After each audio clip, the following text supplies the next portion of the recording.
തൊടാൻ പറ്റുമോ? പറ്റില്ല. പക്ഷെ ഉണ്ടോ? ഉണ്ട്. സോ ഓക്സിജനെ പോലെ മറ്റൊരു രീതിയിലാണ് ദൈവം ഇരിക്കുന്നത്. അതൊരു ജീവചൈതന്യമാണ്, അല്ലെങ്കിൽ ജീവൻ്റെ ഒരു ഉറവിടമാണ്. അതെങ്ങനെ ദൈവത്തെ കാണാം പറ്റുമോ? ദൈവത്തെ കാണാൻ പറ്റുമോ?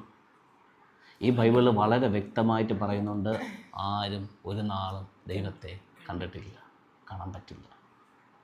ഓക്സിജനെ കാണാൻ പറ്റുമെന്ന് പറഞ്ഞാൽ ദൈവത്തെയും കാണാൻ പറ്റും.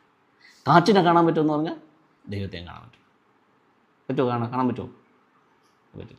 പക്ഷേ ഓക്സിജൻ്റെ ഡിഫറൻറ്റ് സ്റ്റേറ്റുകളെ കാണാൻ പറ്റുമോ? വെള്ളം എന്ന് പറഞ്ഞാൽ എന്താ? H2O. അതിൽ വെള്ളത്തിനകത്ത് ഓക്സിജൻ ഉണ്ടോ? ഉണ്ട്. അത് മറ്റൊരു സ്റ്റേറ്റിലായിരിക്കുന്നത് അല്ലേ? അങ്ങനെയാണെങ്കിൽ കാണാൻ പറ്റും. അങ്ങനെയാണെങ്കിൽ നമ്മളിരിക്കുന്ന ജീവചൈതന്യം ആരുടേതാണ്? ആ ദൈവത്തിൻ്റേതാണ്. അപ്പോൾ ദൈവത്തെ കാണണമെങ്കിൽ ആരെ കണ്ടാൽ മതി? അപ്പോൾ ഓക്സിജൻ്റെ ഒരു റെപ്രസെൻറ്റേഷനാണ് വെള്ളം എന്ന് പറയുന്ന പോലെ. അതിനകത്ത് ഓക്സിജൻ ഉണ്ട് എന്ന് പറയുമ്പോൾ ആ വെള്ളത്തെ കണ്ടാൽ ഇതിനകത്ത് കെമിക്കലി അല്ലെങ്കിൽ കെമിസ്ട്രി പരമായിട്ട് വെള്ളത്തിനകത്ത് 2 ഹൈഡ്രജനും 1 ഓക്സിജനും ഉണ്ടെന്ന് നമുക്കറിയാം. അപ്പോൾ വെള്ളത്തെ കാണുമ്പോൾ ആരെ കണ്ടതുപോലെയാണ്? ഹൈഡ്രജനെയും ഓക്സിജനെയും കണ്ടതുപോലെയാണ്. അപ്പോൾ നമുക്ക് കാണാൻ പറ്റുന്നത് ഏത് മാത്രമേ ഉള്ളൂ? പുറമേ കാണാൻ പറ്റുന്നത് ഈ മണ്ണിൽ നിന്നുള്ള എലിമെൻറ്റ് മാത്രമേ കാണാൻ പറ്റുള്ളൂ. പക്ഷെ ഉള്ളിൽ എന്തുണ്ട്? ദൈവത്തിൻ്റെ ജീവചൈതന്യമുണ്ട്. അതുകൊണ്ടാണ് യേശു പറഞ്ഞത്, 2 കൽപ്പന ഞാൻ തരാം. ഒന്നെന്താ?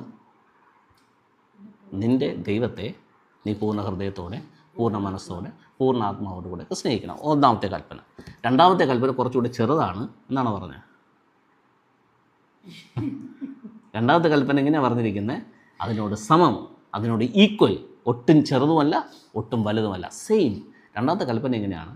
നിൻ്റെ അയൽക്കാരനെ അല്ലെങ്കിൽ നിൻ്റെ കൂട്ടുകാരനെ നിന്നെ പോലെ സ്നേഹിക്കണം.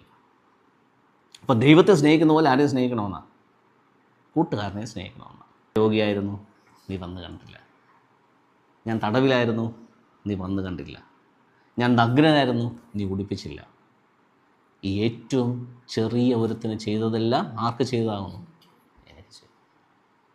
പക്ഷെ നമ്മൾ ദൈവത്തിന് വേണ്ടി ചെയ്യുന്നത് മെഴുകുതിരി കത്തിക്കാനും സാമ്പ്രാണിതിരി കത്തിക്കാനും, ക്ഷേത്രത്തിൽ പോയി കഴിഞ്ഞാൽ നേർച്ച കാഴ്ചകൾ പഠിക്കാൻ, വെടിപൊട്ടിക്കാനും, പള്ളിപ്പണിക്ക് കോടികൾ മുടക്കാനും ഒക്കെ നമുക്കറിയാം. ആർക്ക് വേണ്ടി?